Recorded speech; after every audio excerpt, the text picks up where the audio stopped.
Okay, so now we are starting this webinar, and I think few people have already joined. So let me introduce the concept, our concept of. Can everybody hear me? Attendees, if anyone can respond in chat box. Okay, Hisam, thank you very much. So, my name is Atul, and I am running this organization, Unique Institute of Behavioral Sciences, from last uh, like 13, 14 years. And we have started this webinar because we are working in the area of like psychology, coaching trainings, and workshops. So we are doing all these things from last many years. So what we have felt that there is a lack of information between students. So I had an like idea that why not to connect students or aspirants of psychology to the faculty of psychology from all over India. So that is the concept. And initially we named it as a career perspective in psychology. Now we have changed from next to next event. We will call it like the guru, the guidance for psychology aspirant. So this will continue uh, like for several months. These webinars we will call faculties from different universities and colleges. So whomever you know, you can invite them. This is a free event.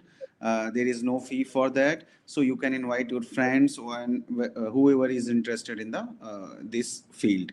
So now I would, this is our first webinar, and now we would like I would like to invite Dr. Dr. Sikha Verma, and let me introduce her. Dr. Sikha Verma, working as an assistant professor, Department of Psychology, Acharya Narendra Dev Nagar Nigam Mahavidyalaya, affiliated to Chhatrapati Sahuji Maharaj University, that is Kanpur University, Uttar Pradesh, India.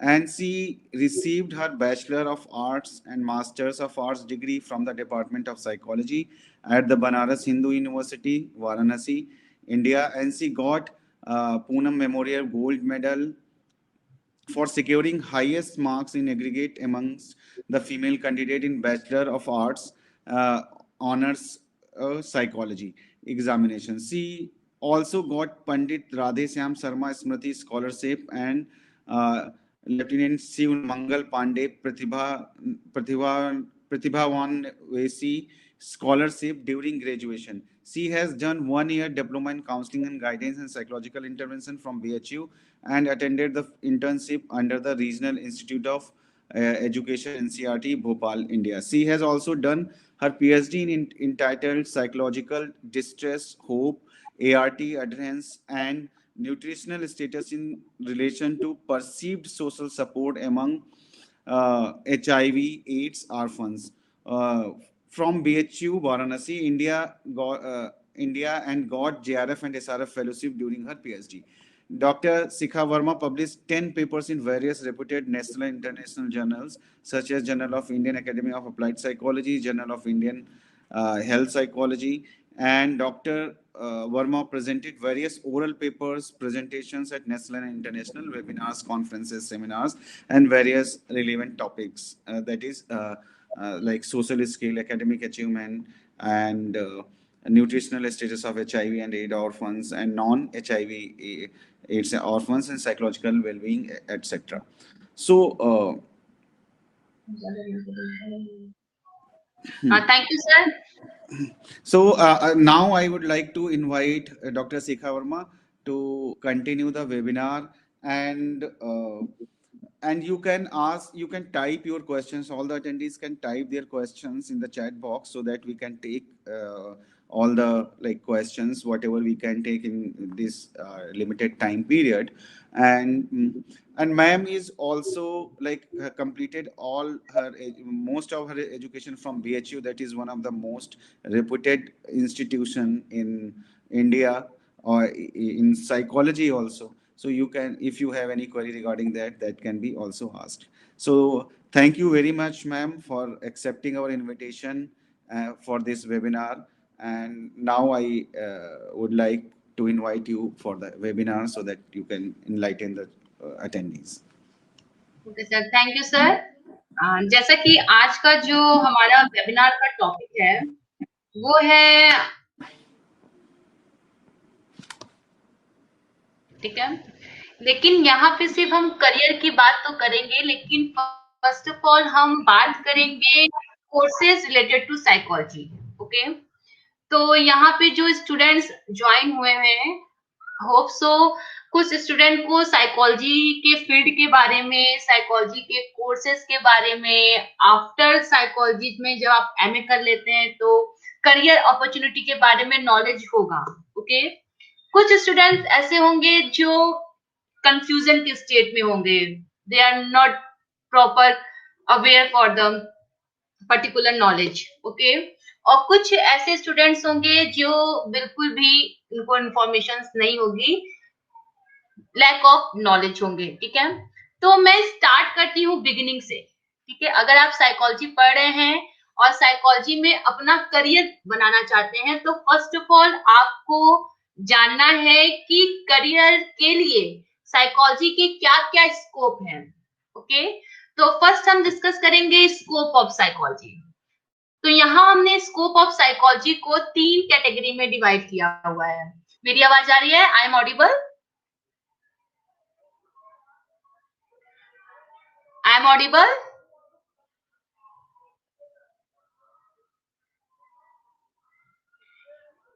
First of all यहाँ पे हम discuss करेंगे scope of psychology के बारे में। तो यहाँ पे हमने स्कोप ऑफ साइकोलॉजी को 3 एरिया में डिवाइड किया हुआ है। फर्स्ट है एकेडमिक एरिया, जिसमें हम साइकोलॉजी के जो करियर हैं वो डेवलप करते हैं life span development psychology, educational psychology, abnormal psychology, cognitive psychology, social psychology, personality psychology, quantitative psychology, physiological psychology, animal experimental psychology, human experimental psychology.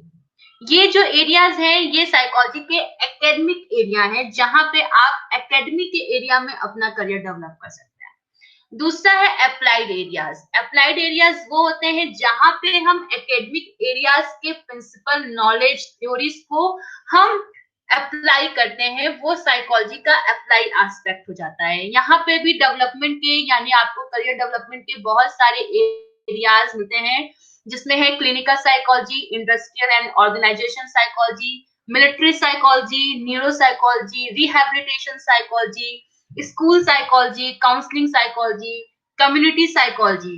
Okay, अभी न्यू एराज में हमने देखा है कि साइकोलॉजी के कुछ एमर्जिंग एरियाज भी डेवलप हो रहे हैं, जहां पे मोस्ट ऑफ द रिक्वायरमेंट है साइकोलॉजी की। जो वो एरियाज, जो एमर्जिंग एरियाज है वो है हमारा एनवायरमेंटल साइकोलॉजी, क्योंकि इस समय एनवायरमेंटल क्राइसिस चल रहे हैं, तो इस समय एनवायरमेंटल साइकोलॉजी पे बहुत फोकस किया जा रहा है। Cross cultural psychology, psychology for women, political psychology, traffic and transport psychology, sports psychology and forensic psychology. तो फर्स्ट ऑफ ऑल हमने ये देखना है कि साइकोलॉजी के कितने स्कोप हैं, और जब इतने स्कोप होते हैं तो you have definitely build a bright career in a psychology. Okay, ये मैंने थोड़ा सा एक चार्ट फॉर्म में बनाया है आपको कि कैसे आप करियर डेवलप करते हैं साइकोलॉजी में। फर्स्ट ऑफ ऑल जो साइकोलॉजी सब्जेक्ट है वो आर्ट्स और साइंस दोनों में है। ठीक है, अगर आप साइंस के बैकग्राउंड से भी साइकोलॉजी सब्जेक्ट ऑप्ट करते हैं तो आपको बीएससी इन साइकोलॉजी की डिग्री मिलती है, और जो आर्ट्स के थ्रू साइकोलॉजी ऑप्ट करते हैं उनको बीए इन साइकोलॉजी की डिग्री मिलती है। ओके, आफ्टर बीए ये बहुत ही इंपॉर्टेंट है कि आप अपना पोस्ट ग्रेजुएशन, इट मीन्स की पोस्ट ग्रेजुएशन की डिग्री किस में लें। अगर आप डायरेक्ट प्रोफेशनल डिग्री लेना चाहते हैं और आपका इंटरेस्ट जो है वो इंडस्ट्री और ऑर्गेनाइजेशन से रिलेटेड है, आप ऑर्गेनाइजेशन के फील्ड में जाना चाहते हैं, तो मैं प्रीफर करूंगी कि आफ्टर बीए आप master of personal management and industrial relations related course करें, जिसका शॉर्ट फॉर्म है MPMIR। ये कोर्स जो है ये प्रोफेशनल कोर्स है और ये बनारस हिंदू यूनिवर्सिटीज में साइकोलॉजी डिपार्टमेंट में आपको ये प्रोफेशनल कोर्स आप कर सकते हैं। और क्योंकि एक सेल्फ फाइनेंस कोर्स है तो इसकी थोड़ी फीस ज्यादा है, अदरवाइज ये बहुत अच्छा कोर्स है। और आप डायरेक्ट बीए के बाद मास्टर एमए इन साइकोलॉजी ना करके master of personal management and industrial relationship में एमपीएमआर में आप पोस्ट ग्रेजुएशन कर सकते हैं। और इस कोर्स में प्लेसमेंट की भी बहुत अच्छी अपॉर्चुनिटी है और डायरेक्ट आप जॉब में आ सकते हैं। और ये इसके थ्रू आप ह्यूमन रिसोर्स मैनेजर के फॉर्म में एक वर्क कर सकते हैं इंडस्ट्री के एरिया में, एचआर मैनेजर के रूप में आप ऑर्गेनाइजेशन बिहेवियर में पोस्ट पा सकते हैं और अपना करियर डेवलप कर सकते हैं। अगर आप आफ्टर बीए एमए करना चाहते हैं, जो साइंस बैकग्राउंड के हैं वो एमएससी इन साइकोलॉजी कर सकते हैं और जो आर्ट्स के हैं वो एमए इन साइकोलॉजी कर सकते हैं। यहाँ पे ये देखने वाली बात है कि जो एमए है वो दो तरह से कुछ इंस्टीट्यूट में चलाए जाते हैं, एक है एमए इन साइकोलॉजी और दूसरा है एमए इन अप्लाइड साइकोलॉजी। तो कुछ ज्यादा डिफरेंट नहीं है एमए इन साइकोलॉजी और एमए इन अप्लाइड साइकोलॉजी में, वही डिफरेंस है जो अभी आपको मैंने स्कोप में बताया। ठीक है, एमए इन साइकोलॉजी करते हैं तो जब आप एमए इन साइकोलॉजी करते हैं तो जब आपके पास जो सब्जेक्ट्स होते हैं, पेपर्स होते हैं, वो आपके एकेडमिक एरिया से रिलेटेड होता है। यानी कि आप लाइफ स्पैन डेवलपमेंट साइकोलॉजी के पेपर्स पढ़ते हैं, एजुकेशनल साइकोलॉजी के पेपर पढ़ते हैं, एबनॉर्मल साइकोलॉजी के पेपर पढ़ते हैं, cognitive psychology, social psychology, personality psychology, qualitative psychology, physiological psychology, animal experiment psychology, human experiment psychology से रिलेटेड आप सिलेबस पढ़ते हैं। क्यों? क्योंकि एमए इन साइकोलॉजी जो है वो बेसिकली आपको बिल्ड करता है साइकोलॉजिकल प्रिंसिपल और थ्योरी के बारे में, ताकि आप उसको आफ्टर एमए उसको आप अप्लाई कर सकें। ओके, लेकिन कुछ इंस्टीट्यूट ऐसे हैं जैसे Tata institute of social sciences है, कोलकाता यूनिवर्सिटीज है, महाराष्ट्र यूनिवर्सिटीज है, यहाँ पे जो एमए की डिग्री मिलती है वो है एमए इन अप्लाइड साइकोलॉजी। और यहाँ पे जो आप सब्जेक्ट पढ़ते हैं, पेपर्स पढ़ते हैं, वो अप्लाइड एरिया से रिलेटेड होता है साइकोलॉजी के। यानी वहां पे आपको पर्टिकुलर अप्लाइड एरिया से रिलेटेड पेपर्स पढ़ाए जाते हैं, जिसमें आप ये जानते हैं कि how to use psychology in these areas or different areas like clinical psychology, industrial organization psychology, military psychology, neuropsychology, rehabilitation psychology, school psychology, counseling psychology, community psychology, in area से रिलेटेड आपको पेपर पढ़ने होते हैं। तो आप after BA MA in psychology भी कर सकते हैं और एमए इन अप्लाइड साइकोलॉजी भी कर सकते हैं। और जिन बच्चों का इंटरेस्ट है ऑर्गेनाइजेशन बिहेवियर में जाने के लिए, उनके लिए बेस्ट ऑप्शन है एमपीएमआर कोर्स का। आप डायरेक्ट यहाँ से प्रोफेशनल कोर्स आप ऑप्ट कर सकते हैं। उसके बाद हम यहाँ पे डिस्कस करने वाले हैं कि आफ्टर एमए आपके पास क्या क्या जॉब ऑप्शंस होते हैं। जो आज के वेबिनार का मेन हमारा फोकस है कि जॉब ऑप्शंस, करियर पर्सपेक्टिव। तो आफ्टर एमए आप साइकोलॉजी से करते हैं तो आपके पास इतने सारे जॉब ऑप्शंस खुल जाते हैं। ठीक है, जिसमें फर्स्ट है jobs at college and universities, second है job in local, state and federal government, तीसरा है job in health care and mental health services and job in business skill marketing and advertising. Okay, इतने सारे options हैं आपको after MA in psychology करने के बाद। आपके पास बहुत सारे ऑप्शंस होते हैं जॉब के, लेकिन बस आपको अलर्ट होना पड़ता है, आपको अवेयर होना पड़ता है अपनी पर्टिकुलर नॉलेज के बारे में। उसके बाद मैं यहाँ पे डिस्कस करने वाली हूँ डिटेलिंग में थोड़ा सा कि job in local, state and federal governments किस तरह के जॉब ऑफर्स करते हैं एमए इन साइकोलॉजी। यानी अगर आप एमए साइकोलॉजी में एमए हैं तो आप किस तरह के जॉब ऑप्ट कर सकते हैं। तो गवर्नमेंट डिफरेंट टाइम्स पे डिफरेंट वैकेंसीज निकालती है।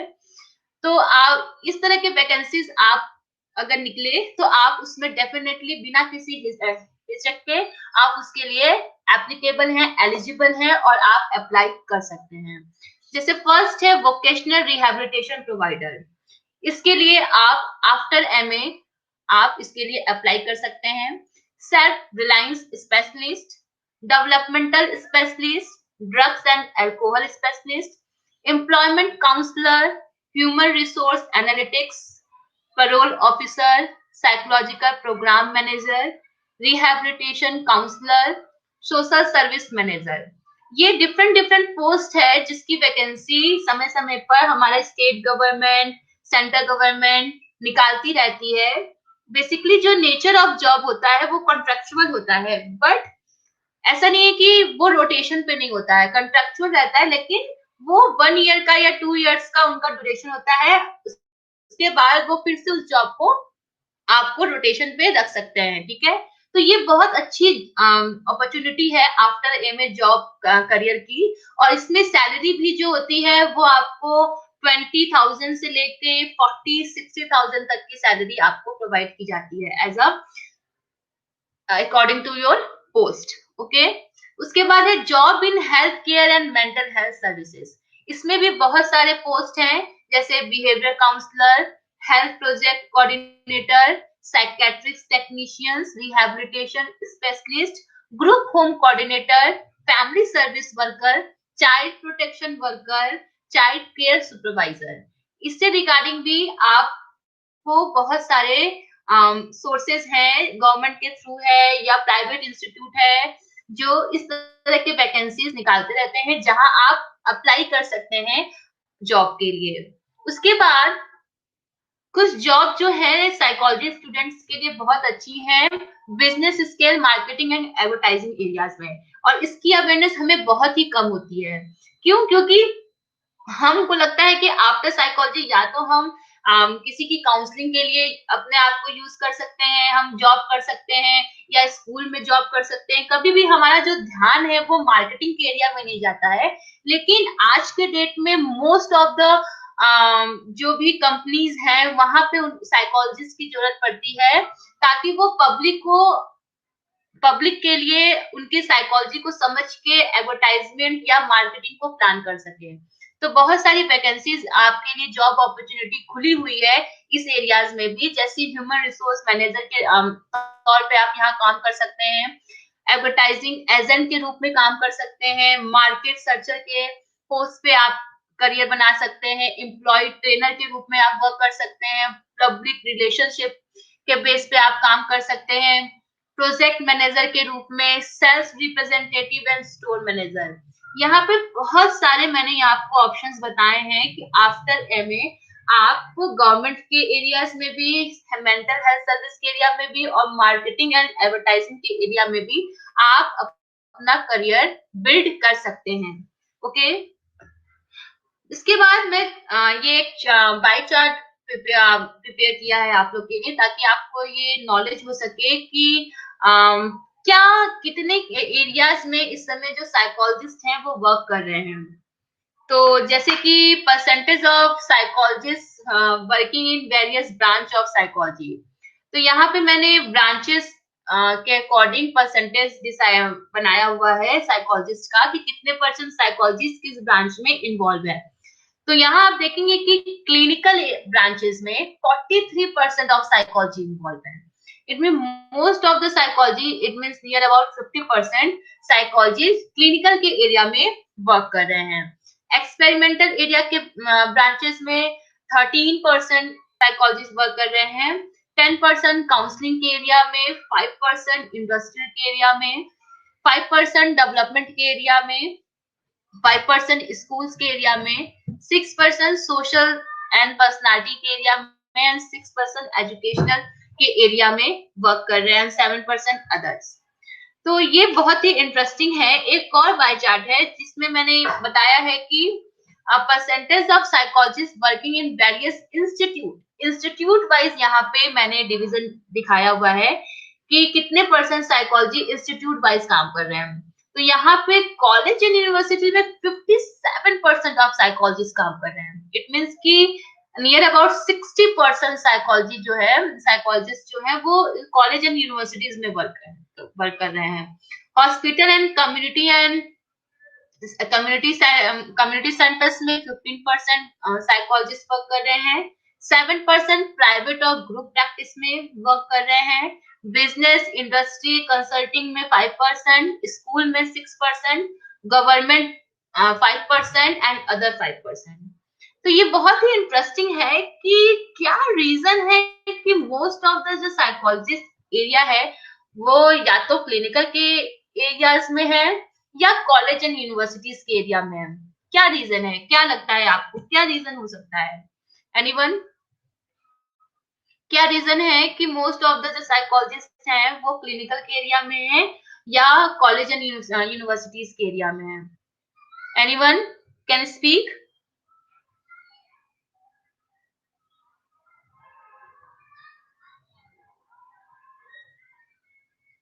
Anyone? What is the reason behind that?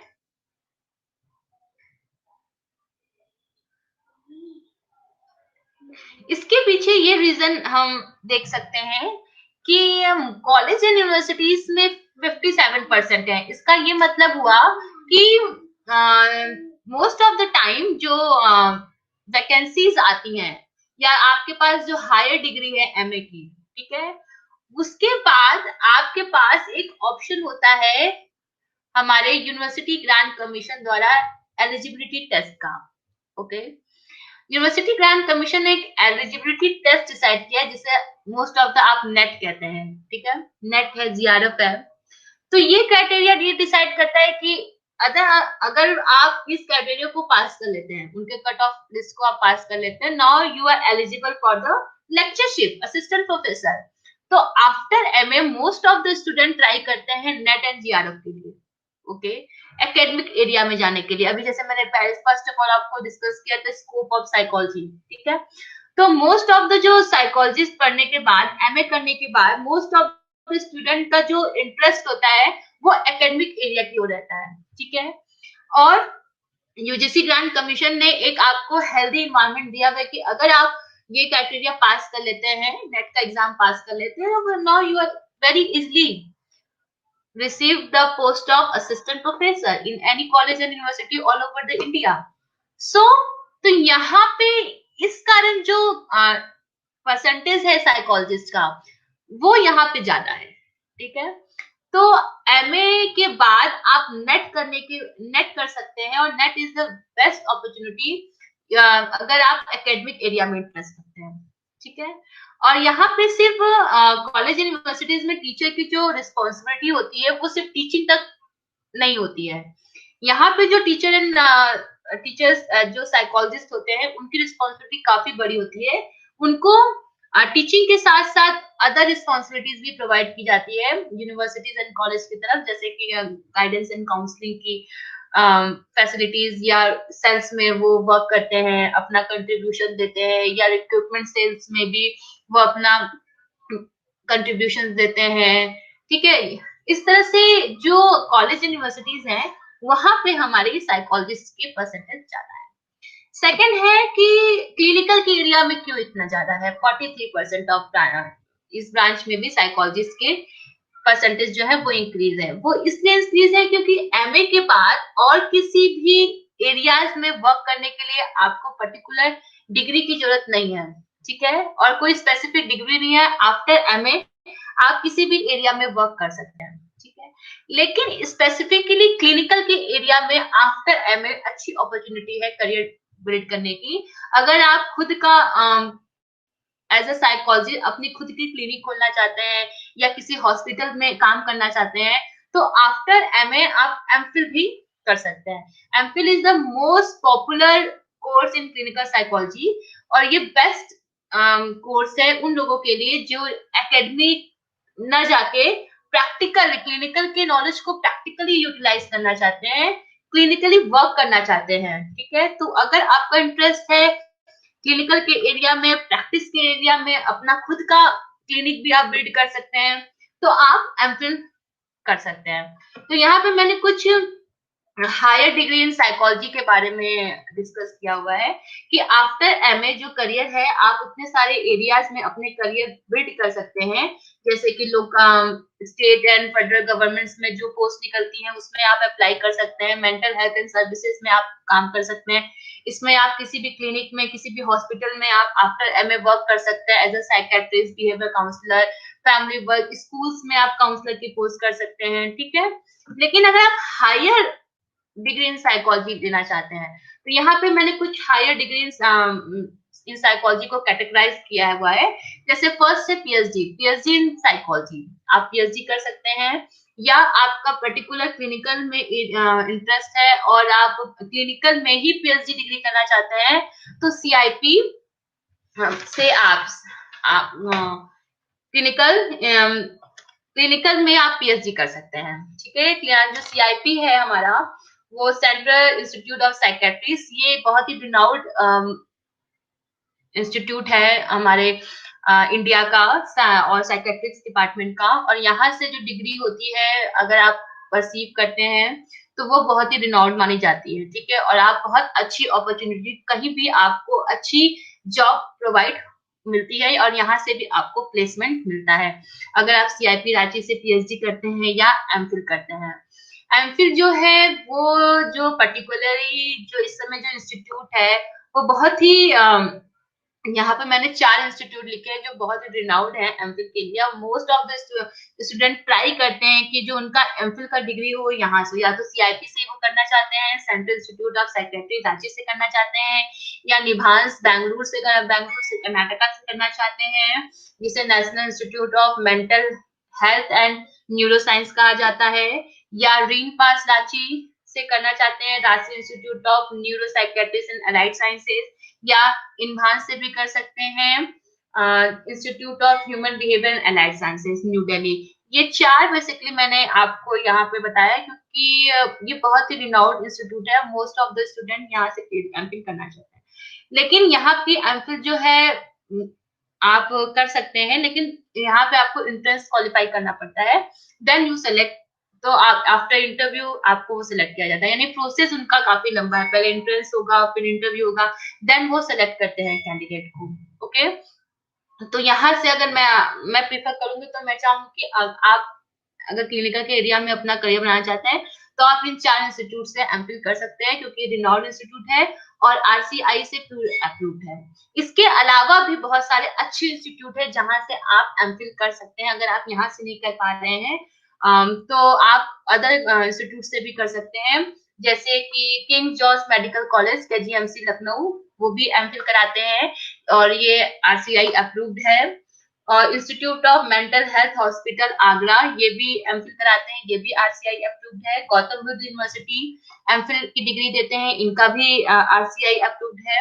और Amity university Noida and Lucknow branches, both इनके दोनों ब्रांचेस में MPhil in clinical psychology provide की जाती है और वो आरसीआई अप्रूव्ड है।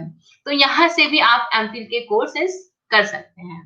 इसके अलावा अगर आप एमए इन साइकोलॉजी में ही अपना करियर डेवलप करना चाहते हैं, आप हायर डिग्री में नहीं जाना चाहते हैं और आफ्टर एमए ही आप जॉब में आना चाहते हैं, तो कुछ रिक्वायरमेंट होती हैं, कभी कभी गवर्नमेंट की तरफ से भी रिक्वायरमेंट मांगी जाती है। जैसे गवर्नमेंट ने काउंसलर की पोस्ट निकाली या रिहेबिलिटेशन की पोस्ट निकाली, तो वो एक डिप्लोमा एंड सर्टिफिकेट कोर्स की भी एलिजिबिलिटी में रखते हैं कि MA in psychology plus diploma and certificate course. तो यहाँ पे मैंने 3 कोर्सेज के बारे में डिस्कस किया हुआ है जो 1 ईयर के कोर्सेज हैं। फर्स्ट है 1 year PG diploma in counselling guidance and psychological intervention, ये कोर्सेज बीएचयू में चलाए जाते हैं, ये 1 ईयर का कोर्स है। दूसरा है 1 year PG diploma in counselling and psychotherapy, ये कोर्स है बीएचयू की ही ब्रांच है बरकचा यूनिवर्सिटीज में, उसमें ये डिप्लोमा कोर्स कराया जाता है। और लास्ट है 1 year post graduate diploma in counselling guidance and counselling, ये कानपुर यूनिवर्सिटी में अभी न्यू कोर्स स्टार्ट हुआ है। आप यहाँ से भी diploma and certificate course collect कर सकते हैं अगर आप सिर्फ आफ्टर एमएस साइकोलॉजी में करियर डेवलप करना चाहते हैं। तो ये जो कोर्सेज है ये आफ्टर एमए अगर आप एक डिप्लोमा कोर्स 1 ईयर का कर लेते हैं तो you get more opportunity to get the better job in compare comparison to other. तो यहाँ पे आपको ये देखना है अपना इंटरेस्ट, ठीक है। सबसे पहले आपको अपना इंटरेस्ट देखना है कि आपका इंटरेस्ट क्या है। अगर आपका इंटरेस्ट जो है साइकोलॉजी के किस ब्रांच में है, या आपका ब्रांच, जैसे भी मैंने आपको डिस्कस किया कि अगर आपको क्लिनिकल साइकोलॉजी में बनाना है करियर, तो आपको पहले से प्लान करना पड़ेगा कि आप जो एमए करेंगे, और एमए में सिर्फ एमए इन साइकोलॉजी कर लेना ही बहुत बड़ी बात नहीं है, ठीक है। आपको इस बात का भी ध्यान रखना होगा कि ड्यूरिंग द एमए आप कौन से पेपर ऑप्ट कर रहे हैं, ठीक है। क्योंकि फाइनल जब आप एमए करते हैं तो फाइनल ईयर के लेवल पे आपको बहुत सारे ऑप्शनल पेपर्स पढ़ने को मिलते हैं, जिसमें आप रिहैबिलिटेशन साइकोलॉजी है, साइकोलॉजी है, काउंसलिंग साइकोलॉजी है, ऑर्गेनाइजेशन है, एचआर है। तो वहां पे आपको ये ध्यान देना होगा कि किस पेपर को आप ऑप्ट करें, ठीक है, अकॉर्डिंग टू योर इंटरेस्ट। वहीं से आपका इंटरेस्ट डिसाइड होगा कि आपको साइकोलॉजी के किस एरिया में अपना करियर बिल्ड करना है। इससे ये होगा कि मान लीजिए अगर आपको ऑर्गेनाइजेशन में इंटरेस्ट है और आपने पेपर भी जो ऑप्ट किया था फाइनल ईयर में और वो ऑर्गेनाइजेशन से रिलेटेड है, तो आपके जो बेसिक कंसेप्चुअल होती है, कंसेप्चुअल क्लैरिटी होती है, वो बहुत अच्छी हो जाती है। और जब आप पर्टिकुलर उस फील्ड में काम करते हैं तो आप अपनी नॉलेज को, साइकोलॉजिकल प्रिंसिपल थ्योरीज को अपने प्रैक्टिकल फील्ड में बहुत अच्छा अप्लाई कर लेते हैं। लेकिन अगर आपने पढ़ा है क्लिनिकल के पेपर्स और आप आफ्टर एमए काम करने जा रहे हैं किसी इंडस्ट्री एरियाज में, तो वहां पे आपको प्रॉब्लम फेस करनी पड़ सकती है। आपको लगेगा कि अरे मुझे कुछ समझ नहीं आ रहा है, इसको कैसे करें, ठीक है। तो फर्स्ट ऑफ ऑल आपको अपने इंटरेस्ट के अकॉर्डिंग ही पेपर सेलेक्ट करने हैं, ताकि आफ्टर एमए आप जो भी करियर डिसाइड कर रहे हैं, जिस भी करियर एरिया में जा रहे हैं करियर डेवलप करने, वो आपके अकॉर्डिंग होना चाहिए, आपके इंटरेस्ट के, आपके पेपर के अकॉर्डिंग होना चाहिए, ठीक है। तो होप सो मेरे इस लेक्चर से काफी कुछ क्लियर हो गया होगा आपको कि आप कैसे कैसे साइकोलॉजी में करियर डेवलप कर सकते हैं और किन किन एरियाज में डेवलप कर सकते हैं। बहुत सारे एरियाज हैं, अब तो साइकोलॉजी के बहुत सारे एरियाज और एमर्ज हो रहे हैं जिसमें आप करियर डेवलप कर सकते हैं। यहाँ ढेरों लिस्ट है मेरे पास, और इन केस यहाँ पे आप देखेंगे कि मेरे पास कुछ प्रैक्टिकल्स भी हैं जहाँ पे बच्चे इस समय वर्क कर रहे हैं। मोस्ट ऑफ द स्टूडेंट जो है मेरे वो स्कूल काउंसलिंग के एरिया में यूज कर रहे हैं। कानपुर में एक रिहैबिलिटेशन सेंटर्स है, वहाँ पे मेरे कॉलेज के, मेरे खुद के स्टूडेंट्स वर्क कर रहे हैं। तो they are very happy doing their job. Okay, so first of all you get interest, okay, and then decide which one is correct and which one is suitable for your career. Okay, thank you. uh, thank you for listening. Okay, ma'am. So, anyone, if they want to ask any question, they can put that question in the chat box. And one more thing, ma'am, there are some question, um, like some people of from Arindu. I think one question is from Arindu. Both the question are from Arindu. Like some people of psychology say that they provide training in both clinical and counseling psychology. How is it possible? So, would you like to answer, ma'am? Please repeat the question, sir. Some people of psychology say that they provide training in both clinical and counseling psychology. How is it possible? तो अगर मैं इस question का answer करूं, because I would like to answer this हाँ sir, question. Okay. Both Okay, में से करते हैं कि सब? Yes, ma'am. You are saying something. Yes, continue करिए सर, कंटिन्यू करिए. Okay. So, Arindu, the like clinical and counseling, like they both are kind of, it is not like they are extremely different or two poles of one like thing.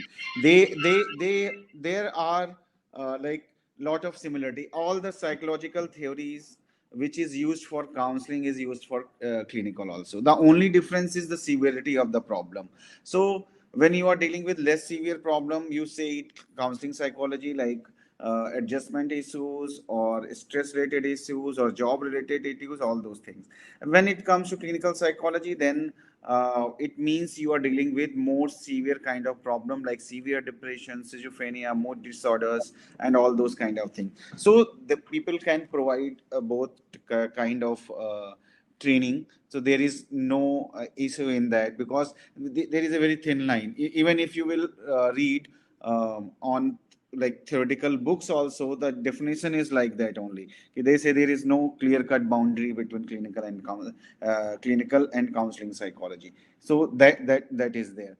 And second question is part-time PhD. What is part-time PhD? I think Sikha ma'am will tell you, because she is from like educational background. So I am a clinical psychologist. So she is better person to answer this. What is part-time PhD?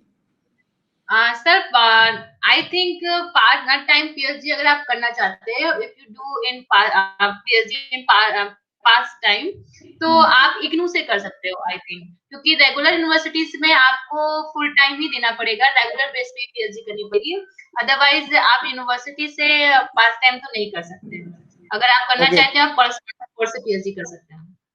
As far as my knowledge, like in PhD now, the coursework is mandatory. So that you have to attend for 6 months, then you have to clear your exam, and then only like you can continue your PhD. Number one. Number two, there are some like some issues in part-time PhD and all. So I think UGC and other people, they like whoever are authorities, they are working on that also. And in IGNU also, as far as I know, by last time when I spoke to the faculty like of IGNU, that is in like head office of the IGNU, they said ki, uh, you have to be there in the university for PhD. So that will be a regular kind of PhD in IGNU also. That was like 6 months back or something. I spoke to that faculty. So in IGNU also you have to come there. You can check their like prospectus and all that is given in the in that. So ये uh, आप check कर सकते हो उनकी site से. And then again another question is from Pradesh Kumar P. Is there any funded PhD program in India? Yes, I think ma'am will Yes, tell sir, you lots about of. this. Right? There are lots of fund, like GRF also is kind of funding also. So ma'am will tell you about this. There are lots of programs running in India, which is providing the funding student who are interested in doing PhD in different universities, like Rajiv Gandhi Scholarship. Then you get a scholarship and you do your PhD. There are a lot of funding, and government are interested to giving funding through UGC and different types of others grants. Okay, तो यहाँ पे जो fundings areas हैं वो है, first of all GRF है। अगर आप जीआरएफ कर लेते हैं तो then you get good fellowship during his and her PhD. Otherwise कुछ यूनिवर्सिटीज हैं जो एंट्रेंस कराती हैं, जैसे आरईटी, रिसर्च एंट्रेंस टेस्ट। अगर आप रिसर्च एंट्रेंस टेस्ट के थ्रू भी आप पीएचडी में एडमिशन लेते हैं तो then you get scholarship, university level scholarship, like BHU जो आरआईटी एंट्रेंस होते हैं उसके थ्रू जो बच्चे आते हैं and get fellowship through BHU universities. तो there facilities, lots of facilities for the students who are interested in doing PhD. Okay. There is like another question from Pradeep. I'm 35, so JRF is not applicable. So, is there any provision for people who are who are not meeting the criteria of JRF? Because I think JRF criteria is 28 years or something. So after that, you cannot apply for JRF. You can go for only Net. like net only. So is the ma'am, is there any provision for like 30 the person who has like age of 35 or above that age? So if they can apply for any funding or something, or if yes they sir, can yes get. Sir, like अगर आप PhD करना चाहते हैं तो आप university के entrance के through जाइए, तो वहां से आपको फंडिंग प्रोवाइड हो सकती है।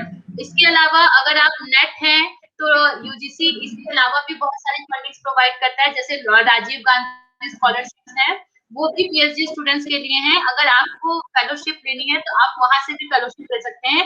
उसके लिए मैंडेटरी है कि बस कि आप नेट क्वालिफाई हो, you must be qualify net and you get funding through UGC, and this is a very um, very important for you get the job. Okay. Okay, I think there is no other question, ma'am, but I have few questions. Tell me, like in few like 1 or 2 minutes, can you describe your own journey of psychology? How? Because that is more interesting and sometimes very motivating for other students. Yes sir, So yes I sir. just want to know about your journey in brief. जब मैं student life में थी तो मैं भी इन्हीं student की तरह थी। मेरा भी कोई पर्टिकुलर गोल नहीं था कि मैं, Hmm. बस मुझे इंटरेस्ट था साइकोलॉजी में।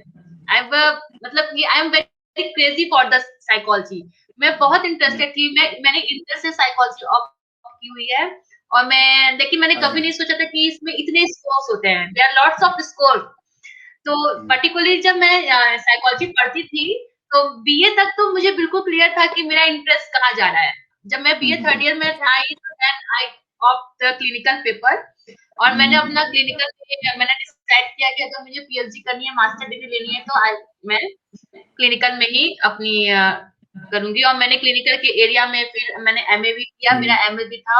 मैंने, अगर आप मेरी प्रोफाइल देखेंगे तो मैंने 1 ईयर का डिप्लोमा कोर्स भी किया हुआ है बीएचयू से, Right, right. बिकॉज क्योंकि मुझे काउंसलिंग के एरिया में बहुत इंटरेस्ट था कि कैसे हम दूसरों को हेल्प आउट कर सकते हैं। क्योंकि ड्यूरिंग द टीचिंग भी आपके पास लॉट्स ऑफ स्टूडेंट्स होते हैं, there are lots of problems कि मैम मेरे पास पर्सनल प्रॉब्लम्स हैं जिसके कारण मैं एजुकेशन नहीं ले पा रही हूँ, या मेरा कंसंट्रेशन नहीं हो रहा है, मैम कम्युनिकेशन प्रॉब्लम है, there are lots of problem. तो मुझे लगता है कि अगर टीचिंग के एरिया में भी है तो you must be get the diploma course in guidance and counselling. क्योंकि आपको जैसे मैंने बताया कि कॉलेज यूनिवर्सिटीज में सिर्फ आपको टीचिंग की ही रिस्पॉन्सिबिलिटी नहीं होती है, you also handle the counselling cell. तो उसमें भी आप बहुत अच्छा हम लोग को मतलब कि अच्छा लगता है कि हम हमारी सीखी हुई चीजें, हमारा एक्सपीरियंस स्टूडेंट्स के लिए इतना काम आ रहा है। तो Right, फिर मैंने right. कोर्स किया। उसका जो सबसे इंटरेस्टिंग पार्ट ये रहा कि जो मैंने भोपाल से इंटर्नशिप की, दे आर वेरी गुड। वहां से बहुत ही नॉलेज, 1 साल में मतलब लगा कि मैंने पूरा प्रैक्टिकली साइकोलॉजी को सीख लिया है कि I can very well use psychology in a practical field. तो Right. वहां पे बहुत गेनिंग बहुत ही अच्छा रहा मेरा 1 ईयर का डिप्लोमा कोर्स। और आफ्टर देन मैंने टीचिंग भी की है एमआईटी यूनिवर्सिटीज में, गुड एक्सपीरियंस। और फिर आईओ के थ्रू सिलेक्शन हो गया, then I during I am Right, teaching. right. So also like जैसा आपने बताया कि like psychology is all about practical use either in research or in like helping others in any way. So that is one anyway. thing. In any way, so like if you are not applying the psychology and using psychology for society, then it is of no use. Like you can read No, books, you know yes sir, theoretically, yes sir. but if you are If right. you have psychology, you can fully give society Right, right. your. And other thing is Pradeep is asking, I have IT background and wants to do PhD in AI, artificial intelligence, I think, and psychology. What are the options? So I think there is a institute that is CBCS in Allahabad, cognitive like You cognitive have behavior also you have also opportunity in BHU. BHU have beach. also the, yes sir, cognitive Okay. cognitive वहाँ पे भी studies होते हैं। So you Mhm. are also applying for the if he is interested in a IT Like, background, yeah, also he is from IT background, so he can apply in Allahabad University. The full name I am as well forgetting, as like BHU. CBCS and BHU, and there is one more sometime like IITs also takes this kind of projects, so you can work in that. But for that, you have to Kanpur IIT IT in Kanpur. Kanpur. Yes sir. Okay, in IIT Kanpur, so you can apply there, but you should clear the examination of them, and that will include psychology also. They take students from the different backgrounds, so you can go there and you can pursue your like passion, whatever like in AI you want to study, like PhD or research. ठीक है. And there is no other question, so I am asking one more question to you. Just tell us about Kanpur University and different courses offered by the Kanpur University. I will also discuss in Kanpur University's MA in Psychology. यहाँ MA in Psychology चलता है, आप university से MA in Psychology कर सकते हैं. Otherwise अभी जो इस ईयर स्टार्ट हुआ है course 1 year PG diploma counselling guidance, आप वो कर सकते हैं. जैसे कि पहला वाला क्वेश्चन था कि काउंसलिंग और गाइडेंस दोनों की ट्रेनिंग एक साथ कैसे होती है. तो सर ने बहुत अच्छा बताया कि इसमें सिमिलैरिटी होती है, इसलिए इसकी ट्रेनिंग साथ में दी जाती है. और डिफरेंस यहाँ पे ये है कि जो गाइडेंस है वो डायरेक्टिव है, और जो काउंसलिंग का एरिया है वो बेसिकली एक प्रोफेशनल है. तो उसमें आपको डिफरेंस बताया जाता है कि अगर आप किसी को गाइड कर रहे हैं तो उसमें आपको किस तरह से किसी का गाइडेंस करना है, यानी गाइडेंस मींस आप उसको डायरेक्शन प्रोवाइड करते हैं, basically selection of subject, selection of job, this kind of problem. अगर आप काउंसलिंग के एरिया में जा रहे हैं तो वहां पे आप पर्सनल प्रॉब्लम्स डील करते हैं, और उसके लिए फर्स्ट ऑफ ऑल आपको एक प्रोफेशनल रिलेशनशिप मेंटेन करना पड़ता है क्लाइंट के साथ, तब वो आपके साथ अपनी पर्सनल प्रॉब्लम शेयर करता है, अदरवाइज वो नहीं शेयर करता है. तो ये जो ट्रेनिंग है वो ट्रेनिंग के ड्यूरिंग द ट्रेनिंग ही आपको बताया जाता है कि आप गाइडेंस दे रहे हैं या काउंसलिंग दे रहे हैं. ठीक है, तो वहां पे डिफरेंशिएट किया जाता है, इसलिए ये ट्रेनिंग कंपाइल दी जाती है ताकि आपको ये समझ में आए कि what is the basic difference between the guidance and counselling. अगर आपके सामने कोई अपनी पर्सनल प्रॉब्लम लेके आ रहा है, आप उसको गाइडेंस की तरफ प्रोवाइड कर रहे हैं, तो वो पर्सन कभी भी आपकी बात नहीं सुनेगा और अपनी प्रॉब्लम भी सॉल्व नहीं होगी. तो किस तरह का पर्सनल प्रॉब्लम है तो आप उसको काउंसलिंग के टेक्निक्स एंड टूल्स यूज करके उसके प्रॉब्लम को सॉल्व करेंगे. ये बेसिकली आपको इस कोर्स में बताया जाता है, और डिफरेंट टाइप्स ऑफ पेपर पढ़ाए जाते हैं, कैसे आप क्लाइंट को डील करेंगे उस स्टेटस पे आप कर सकते हैं. तो ये कोर्स जो है वो कानपुर यूनिवर्सिटीज में इस ईयर स्टार्ट हुआ है, और वो वेल रिकॉग्नाइज्ड है. आप वहां से भी कर सकते हैं, और BHU के 2 मैंने कोर्स बताए, कोर्स आप वहां से भी कर सकते हैं. और कानपुर में सिर्फ MA इन साइकोलॉजी है, अप्लाइड साइकोलॉजी में MA इन अप्लाइड साइकोलॉजी नहीं है, आप MA से साइकोलॉजी में. Okay, thank you, ma'am. And now there is no question. If you have any question, I have just written the email ID there in the chat box, and our website. You can mail us. We will try to. We are working in the field of psychology only, Unique Institute of Behavioral Sciences, and then we will try to answer your all the question. I can type you like the phone number also, so that you can call us at any working day from 10 to 5 Monday to Saturday. Uh, so you can ask any question. And at UIBS, Unique Institute of Behavioral Sciences, like we guide students, even if they are from non-psychology background, if they want to go for some competitive exams, or they are studying psychology in IGNOU or 11 12 psychology, anything in psychology, we are teaching. We are doing online all over India, even all over the world. You can, in any language, we are giving that, and we are preparing students for NET JRF examination, MPhil clinical psychology examinations, and GATE examinations, and there are other examinations also, all competitive examinations. We are preparing them. So if you have any query, you can feel free to contact us. If you have like any query regarding to Kanpur University, regarding whatever ma'am told you, like admission process and all, so you can just visit their site, or you can mail us. We will forward that to Sikha ma'am, and she will try to answer. Our motive is to help like students who are interested in the psychology. So with this note, I would like to like thank Sikha, Dr. Sikha Verma ma'am, Thank you. for accepting our invitation and guiding the aspirants, and taking out her time, precious time, because I know she is busy whole day in college. And so thank you very much, Sikha ma'am, and hope we will have many more these webinars with you, because what I felt during this webinar is that you have good knowledge about uh, like government policies and scholarships and all for the psychology student, because most of the time they don't know, because sometimes they have some financial crunch or something, but they don't know how to perceive that thing. So that is a like very good thing that came up, and maybe we'll have some other webinar or some other program on the same. So thank you very much, ma'am, for joining us, and thank you everyone for joining this webinar. And hope this will help you. And every Saturday, even on Sundays, we are having these kind of webinars. Next will be on MIT Jaipur with Dr. Vismita Paliwal. So if you have any query related to that, and even Jaipur University, because her background is from Jaipur University all, and now she is heading MIT University Jaipur. So we have that program next week on the same time. So till then, we are signing off. Thank you very much for joining us. Thank you again, Sikha ma'am. So I will thank see you you soon. Sir. Okay. मेरे पास एक information है sir, अगर student interested है PhD के लिए तो इस हाँ समय हाँ बीएचयू की एंट्रेंस एग्जाम के आए हुए हैं, अगर वो साइट चेक करेंगे तो वो आरआईटी के एंट्रेंस से रिगार्डिंग सारी इंफॉर्मेशन ले लेंगे। उसकी okay, last date good. I think हाँ 22 Very या good. 20 फरवरी है।